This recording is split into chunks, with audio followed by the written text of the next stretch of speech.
Je vis monter de la mer une bête qui avait 10 cornes et 7 têtes, et sur ses cornes 10 diadèmes, et sur ses têtes des noms de blasphème. La bête que je vis était semblable à un léopard. Ses pieds étaient comme ceux d'un ours, et sa gueule comme une gueule de lion. Le dragon lui donna sa puissance, son trône et une grande autorité. Et je vis l'une de ses têtes comme blessée à mort, mais sa blessure mortelle fut guérie.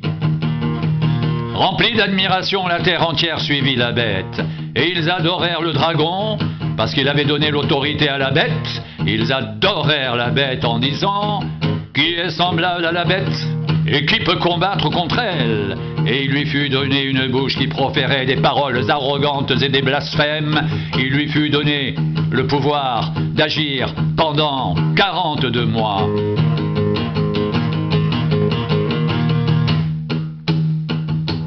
Et elle ouvrit sa bouche pour proférer des blasphèmes contre Dieu, pour blasphémer son nom, son tabernacle et ceux qui habitent dans le ciel. Il lui fut donné de faire la guerre aux saints et de les vaincre. Il lui fut donné autorité sur toute tribu, tout peuple, toute langue et toute nation, et tous les habitants de la terre l'adoreront, ceux dont le nom n'a pas été écrit dans le livre de vie de l'agneau qui a été immolé dès la fondation du monde. Si quelqu'un a des oreilles, qu'il entende. Si quelqu'un est destiné à la captivité, il ira en captivité.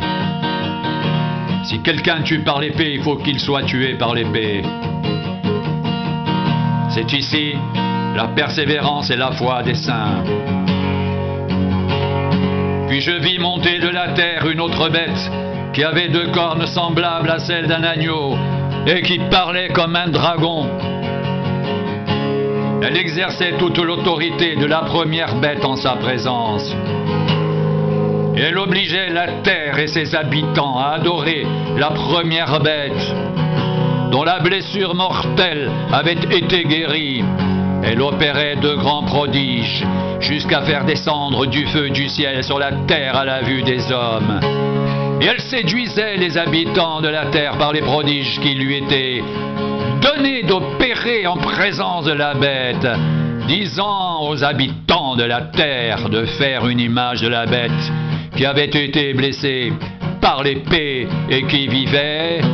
Et il lui fut donné d'animer l'image de la bête afin que l'image de la bête parle et qu'elle fasse que tous ceux qui n'adoreraient pas l'image de la bête soient tués. Et elle fit que tous, petits et grands, riches et pauvres, libres et esclaves, reçoivent une marque sur leur main droite ou sur leur front, et que personne ne puisse acheter ni vendre sans avoir la marque, le nom de la bête ou le nombre de son nom.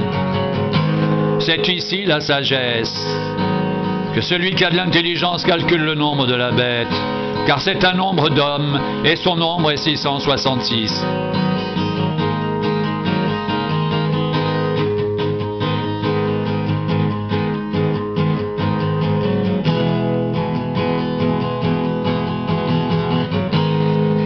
Je vis un autre ange qui volait au milieu du ciel. Il avait un évangile éternel pour l'annoncer aux habitants de la terre, à toute nation, à toute tribu, à toute langue et à tout peuple. Il disait d'une voix forte: craignez Dieu et donnez-lui gloire, car l'heure de son jugement est venue. Et adorez celui qui a fait le ciel, la terre, la mer et les sources d'eau. Un second ange, suivi en disant: elle est tombée Babylone la grande, qui a abreuvé toutes les nations du vin de la fureur de sa débauche. Et un troisième ange, il est suivi en disant d'une voix forte: si quelqu'un adore la bête et son image, et reçoit une marque sur son front ou sur sa main, il boira lui aussi du vin de la fureur de Dieu, versé sans mélange dans la coupe de sa colère, et il sera tourmenté dans le feu et le soufre, devant les saints anges et devant l'agneau.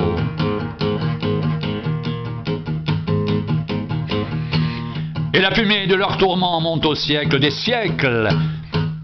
Et ils n'ont de repos, ni jour ni nuit, ceux qui adorent la bête et son image, et quiconque reçoit la marque de son nom. C'est ici la persévérance des saints, qui gardent les commandements de Dieu et la foi de Jésus.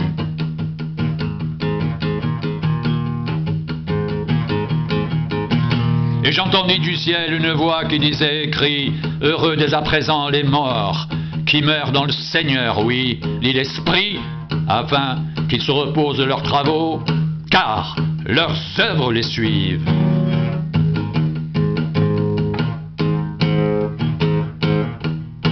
Je regardais, voici, il y avait une nuée blanche, et sur la nuée était assis quelqu'un qui ressemblait à un fils d'homme, ayant sur sa tête une couronne d'or, et dans sa main une faucille tranchante. Et un autre ange sortit du temple, criant d'une voix forte à celui qui était assis sur la nuée, lance ta faucille et moissonne, car l'heure de moissonner est venue. La moisson de la terre est mûre. Celui qui était assis sur la nuée jeta sa faucille sur la terre, et la terre fut moissonnée. Un autre ange sortit du temple qui est dans le ciel, ayant lui aussi une faucille tranchante. Et un autre ange, qui avait autorité sur le feu, sortit de l'autel et s'adressa d'une voix forte à celui qui avait la faucille tranchante, disant, lance ta faucille tranchante et vendange les grappes de la vigne de la terre, car les raisins de la terre sont mûrs. Et l'ange jeta sa faucille sur la terre, il vendangea la vigne de la terre, et jeta la vendange dans la grande cuve de la colère de Dieu. La cuve fut foulée hors de la ville, et du sang sortit de la cuve jusqu'aux morts des chevaux, sur une étendue de 1600 stades.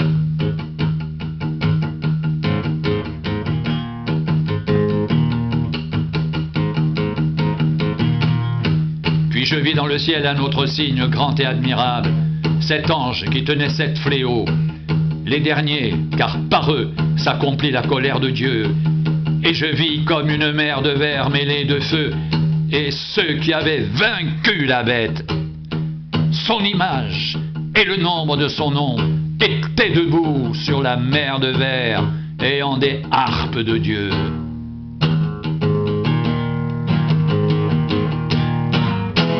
Ils chantaient le cantique de Moïse, le serviteur de Dieu, et le cantique de l'agneau en disant, tes œuvres sont grandes et admirables, Seigneur Dieu Tout-Puissant, tes voies sont justes et véritables, Roi des nations, qui ne craindrait Seigneur et ne glorifierait ton nom, car seul tu es saint, et toutes les nations viendront et t'adoreront, parce que tes jugements ont été manifestés.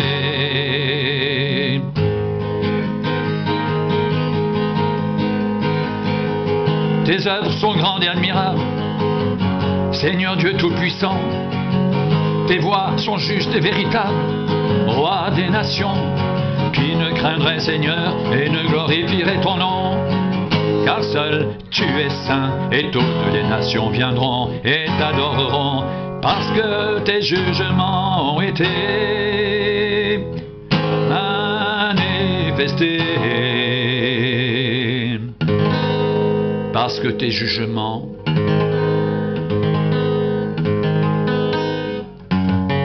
ont été manifestés.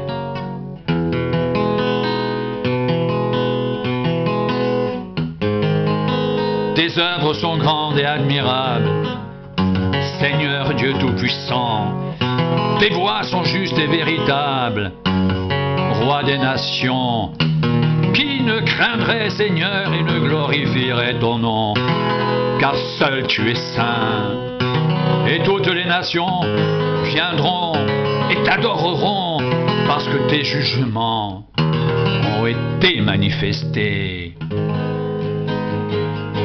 Après cela, je regardais, Et le temple du tabernacle du témoignage fut ouvert dans le ciel.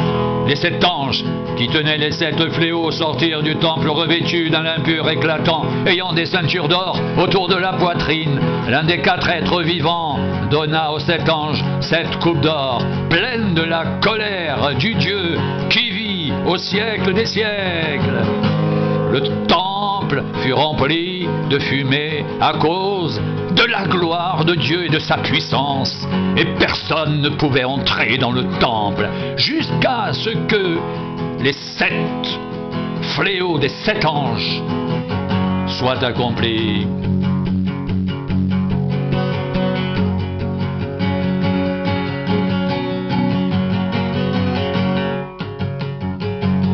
Et j'entendis une voix forte qui venait du temple et qui disait aux 7 anges, « Allez, et versez sur la terre les 7 coupes de la colère de Dieu. » Le premier alla et il versa sa coupe sur la terre. Et un ulcère malin et douloureux frappa les hommes qui avaient la marque de la bête et qui adoraient son image. Le second versa sa coupe dans la mer, et elle devint du sang comme celui d'un mort, et tout être vivant mourut, tout ce qui était dans la mer. Le troisième versa sa coupe dans les fleuves et dans les sources d'eau, et elles devinrent du sang, et j'entendis l'ange des eaux qui disait, « Tu es juste, toi qui es et qui étais, tu es saint, parce que tu as exercé ce jugement. Car ils ont versé le sang des saints et des prophètes, et tu leur as donné du sang à boire, ils le méritent. » Et j'entendis un autre ange qui de l'autel disait, « Oui, Seigneur, Dieu Tout-Puissant, tes jugements sont véritables et justes. » Le quatrième versa sa coupe sur le soleil, et il lui fut donné de brûler les hommes par le feu. Les hommes furent brûlés par une grande chaleur, et ils blasphémèrent le nom du Dieu qui a l'autorité sur ces fléaux. Et ils ne se repentirent pas pour lui donner gloire. Le cinquième versa sa coupe sur le trône de la bête, et son royaume fut couvert de ténèbres. Les hommes se mordaient la langue de douleur.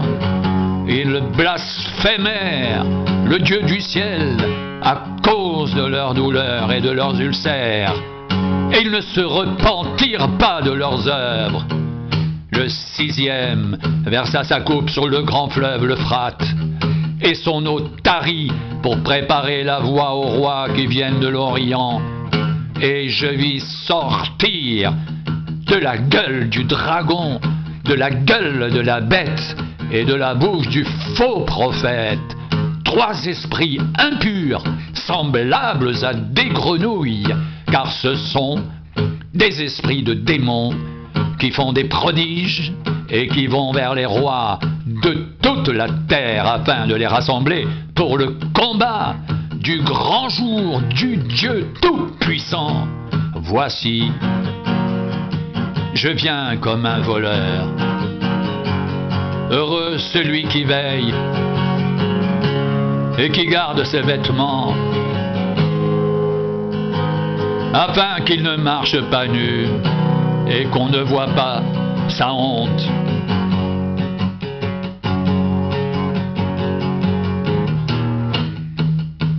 Ils les rassemblèrent dans le lieu appelé en hébreu Armageddon. Le septième versa sa coupe dans l'air, et il sortit du temple du trône une voix forte qui disait, c'en est fait.